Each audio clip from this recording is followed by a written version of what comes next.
सभी को आपके अपने YouTube channel dream UPSC IPS मन्नत में मैं आप सभी का प्यारा भाई अमर। और आज हम बात करने जा रहे हैं यूपी कांस्टेबल जो कि एग्ज़ाम कैंसिल हुआ है उसके बारे में। तो सबसे पहले आप योगी जी और हर एक जितने भी नेता हैं और जितने भी राज्य के जो अधिकारी थे उनका तहे दिल से शुक्रिया भी। और उन क्या मेरी राय है और इस बात से कितने सही है और गलत है, इस वीडियो में हम बात करने जा रहे हैं कि क्या कांस्टेबल पेपर रद्द करना चाहिए था या नहीं करना चाहिए था, और करना चाहिए था तो इसमें क्या कमियां हुई और क्या नहीं, वो हम इस वीडियो में जानेंगे। तो चलिए शुरुआत करते हैं। तो सबसे पहले हम सभी को पता है कि यूपी पुलिस का जो कि 60,000 वैकेंसी आया था और जिसमें अभी आपको पता है कि 17-18 जनवरी को एग्ज़ाम हुआ है, फरवरी को एग्ज़ाम हुआ था इसमें।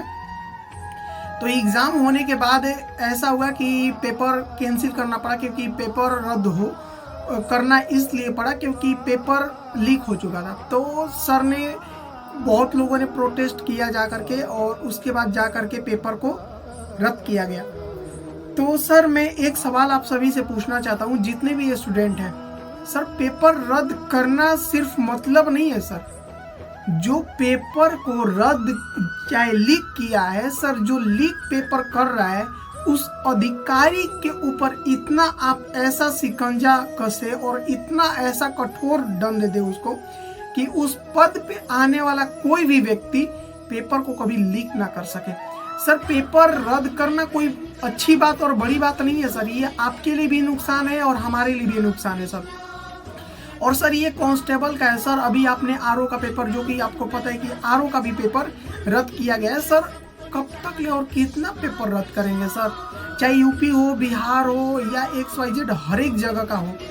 सिर्फ पेपर रद्द करने से अगर काम चल जाएगा सर तो फिर हम लोग क्या करेंगे सर, आप बताओ ना सर। अगर ठीक है हमारा पैसा लगा सर, हमारा टाइम वेस्ट हुआ सर, हम उतने दूर गए और अपना एग्ज़ाम दिए और इस एग्ज़ाम में लोगों के आने जाने का खर्चा कौन देगा फिर सर, उनसे तो नहीं निकली जा रही है। और सर ये भी तो आप देखें सर कि आप सबसे कम इतने पोस्ट के बावजूद भी लोग 50-50, 60-60 लाख लोग अप्लाई कर रहे हैं। तो इससे आप पता कर सकते हैं कि बेरोजगारी कितना ज़्यादा है इंडिया में। और बेरोजगारी सिर्फ ये नहीं है कि आप लोगों को सरकार ऐसी कर रही है, बेरोजगारी यहाँ है कि सबसे पहले तो एजुकेशन सिस्टम जो है हमारे इंडिया का वो बहुत ही खराब हो चुका है। क्योंकि हर एक जो इंसान आता है यार, कभी कांस्टेबल का पेपर लीक हो जाता है, कभी PCS का पेपर लीक हो जाता है यार। पेपर है या फिर मजाक है यार जो हर बात लीक हो जाती है। और ऐसे कौन अधिकारी है सर, आप उनके समक्ष पूरा बताएं तो कम से कम, अगर जो ऐसा पेपर लीक कर रहा है उसके ऊपर तो देशद्रोह का कानून लगा देना चाहिए सर। लेकिन ये नहीं कर सकते। और सबको पता है कि 2024 का चुनाव आ रहा है, जिस वजह से ये यूपी पुलिस का पेपर रद्द हुआ है और कैंसिल हुआ है। नहीं तो अगर ये चुनाव नहीं होता ना तो मैं लिख के गारंटी दे सकता था कि ये कभी पेपर रद्द नहीं हो सकता था।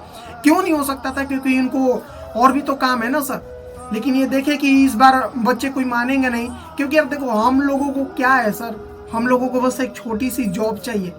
हमें नहीं चाहिए आपके जैसे करोड़ों के बंगले, धन दौलत, हमें सिर्फ अपनी एक छोटी सी जॉब चाहिए जो आपसे मांगते हैं। और ये हमारा अधिकार है सर। अगर आप सत्ता में हैं तो आपको दायित्व बनता है कि आप अपनी प्रजा को ध्यान रखें। ये नहीं सर कि प्रजा का मतलब ये नहीं कि आप हर इंसान को आप तोड़ते जाओ सर। आखिर कब तक चुप रहेंगे सर? पढ़ते पढ़ते इंसान का सर दर्द करने लगता है सर, मेंटल प्रेशर इतना ज़्यादा हो जाता है कि आपको बता नहीं सकते। लेकिन आप इस हद तक ले जाते हो सर, क्या कर सकते हैं आप लोग? सर मैं एक चीज़ बताना चाहता हूँ, जितने भी IAS IPS ऑफिसर होते हैं जो इस पोस्ट तक पहुँचते हैं, कहीं ना कहीं पेपर अगर वो लोग सेट करते सर, आप लोगों को किस चीज़ की कमी है सर? आप ये तो बता दें कम से कम, आपको किस चीज़ की कमी है सर?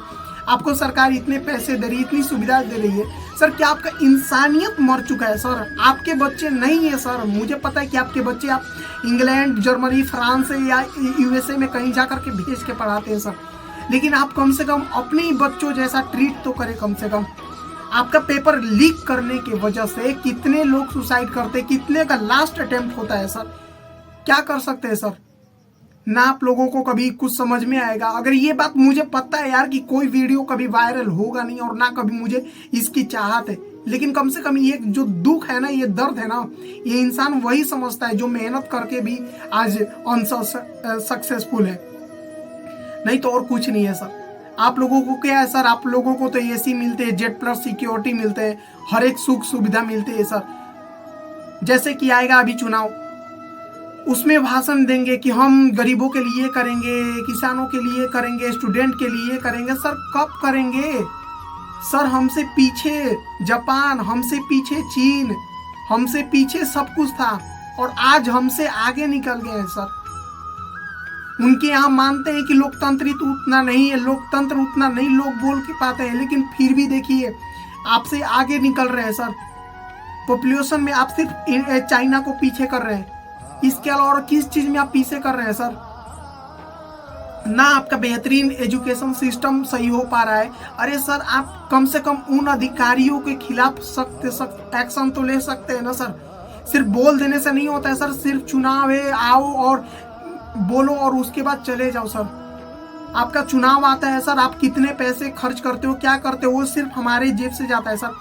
अगर जोड़ा जाए ना तो सर आप खुद सोच लीजिए कि अगर एग्जाम जो बच्चे देने जाते हैं, अगर पर बंदा भी 500 लोग देते हैं, 500 रुपये अगर अप्लाई का देते हैं सर, तो अगर आप 50 लाख में अगर मल्टीप्लाई करोगे तो सर आपके कितने पैसे हो जाते हैं? इससे पूरा जितना कांस्टेबल का उसका होगा ना सर, जिस बैच का, उसका पूरा लाइफ टाइम तक का उसका पैसा निकल जाता है सर। उस हिसाब से अगर 60 साल का देखा जाए तो एक सिर्फ अप्लाई करने के बाद आप लोगों के पास इतना पैसा आ जाता है और आप लोगों से सेंटर मैनेज नहीं हो पाता है सर। आप लोगों से पेपर लीक हो जा रहे हैं। पेपर लीक करने से कुछ नहीं हो सकता है सर, कुछ नहीं हो सकता है। आपसे कितना भी अगर हम्बल रिक्वेस्ट इतने करते हैं सर कि आप लोग कब अब समझोगे सर? आखिर क्यों इंडिया का भविष्य बर्बाद करे हो सर? एजुकेशन सिस्टम को कैसे सही करोगे सर? और मैं तो ये बोलना चाह रहा हूँ यार, जितने भी IAS IPS ऑफिसर होते सर, आप लोगों की कौन सी ऐसी मजबूरी है सर, आप लोगों की कौन सी ऐसी मजबूरी है जो इन गद्दारों के खिलाफ आप कुछ नहीं कर सकते सर? आप लोग किस लिए चयनित हुए थे, किस लिए आपने UPSC का एग्जाम दिया था, किस लिए आप लोग इतने हाई पोस्ट पे गए थे सर? जब यही छोटे मोटे काम करने थे तो सर इस छोटे मोटे आपके काम से लाखों रुपए आपके जेब में, करोड़ों रुपए भले आ जाते हैं सर, लेकिन एक इंसान का जो दुख तकलीफ और ये सब है ना, वो आपको कभी नहीं दिख पाएगा सर। हर एक इंसान का बद्दुआ लगता है सर जब स्टूडेंट मेहनत इतना करने के बाद अगर घर जाता है ना और ये बोलता है कि पेपर लीक हो गया। माँ बाप पूछते हैं, घर वाले पूछते हैं कि आखिर आपने क्यों नहीं एग्जाम निकाला, तो उनको क्या बोले सर? क्या बताए, आप ही बताए कि एग्जाम दिए थे, पेपर लीक हो गया, मेहनत किए थे। अरे सर जो नहीं करते उनको छोड़ दीजिए ना सर। ये व्हाट्सएप के जरिए आप लोगों हर जगह फैला देते हो कि ये लो पेपर, ये लो, इतने में पेपर बिक रहे हैं। अगर कम से कम आप लोगों को इतना ही, अगर इतने नीचे अगर आप लोग गिर चुके हैं ना, अगर इतने नीचे गिर चुके हैं ना, आप दूसरे को ब्लेम करना छोड़ दे सबसे पहले। यार वो सरकारें ऐसी थी, अरे भाड़ में गया, मुझे कुछ नहीं मतलब वो पिछली सरकार क्या थी, मुझे आज आपकी सरकार से मतलब है कि आज आप क्या कर रहे हो। पिछली सरकार ने बहुत अच्छा काम और बहुत गंदा काम किया, लेकिन उससे अच्छा क्या है सर कि आप अपना अच्छा काम करो ना सर। उनके टाइम में इतना पेपर के लिए इतना लोग बेरोजगार नहीं होते थे सर, जो आज के टाइम पे इतना बेरोजगारी हो रही है। क्यों हो रही है सर? आप खुद समझ सकते हैं। सिर्फ हमें बाहर के देशों से खतरा नहीं है सर, अंदर के देशों से खतरा है। और यही गलती आज से कुछ साल पहले अंग्रेज करते थे, तो उनको कैसे इंडिया छोड़ करके जाना पड़ा। तो आप प्लीज मजबूर ना करें एक स्टूडेंट को, और अंडर एस्टिमेट ना करें एक स्टूडेंट की पावर को। अगर एक स्टूडेंट अगर चाह जाएगा ना, तो आपकी अच्छी से अच्छी सरकार भी गिरा सकता है। लेकिन नहीं यार, ये तो और रह गई हमारी बात मीडिया की। वाह यार, मतलब इतनी दलाली किस बात की भाई, किस बात की? आप लोग सिर्फ पॉलिटिशियन की दिखाते हो। एक मौलवी साहब को बैठा दिए, एक पंडित जी को बैठा दिए, एक सिख को बैठा दिए, एक क्रिश्चियन को बैठा दिए, आपस में लड़ाते हो। भैया इतना कहाँ है लड़ाई? आप बताओ ना। आप जो इतना दिखाते हो टीवी में, आखिर कहाँ है लड़ाई? ये आप लोगों का ब्रेन वॉश करते हैं सर, ये आप लोगों का ब्रेन वॉश करते हैं और कुछ नहीं करते। लड़ाई के दिखा दिए कि ये हिंदू का ऐसा कर दिया, ये मुसलमान ने ऐसा कर दिया। दिन भर हिंदू मुस्लिम, हिंदू मुस्लिम, हिंदू मुस्लिम करते रहो सर। सर मैं एक चीज बता देना चाहता हूँ, रेप करने वाला, मर्डर करने वाला, अच्छा जो भी करने वाला होता है, वो जाति धर्म नहीं देखते सर। वो सिर्फ कातिल होता है।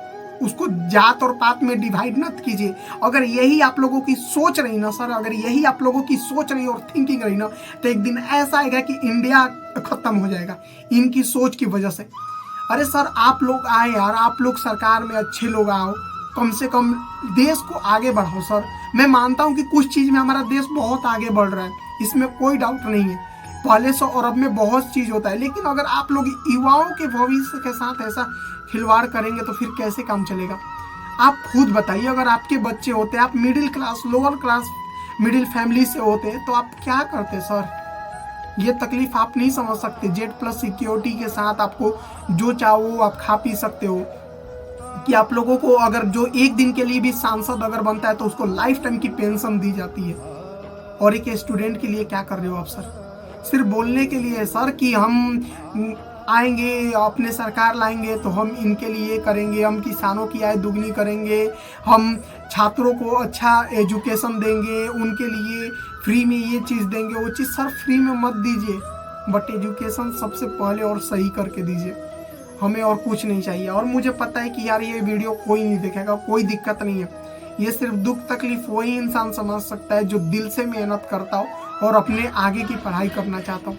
इसके साथ हम इस वीडियो को यहीं ख़त्म करते। जय हिंद, जय भारत।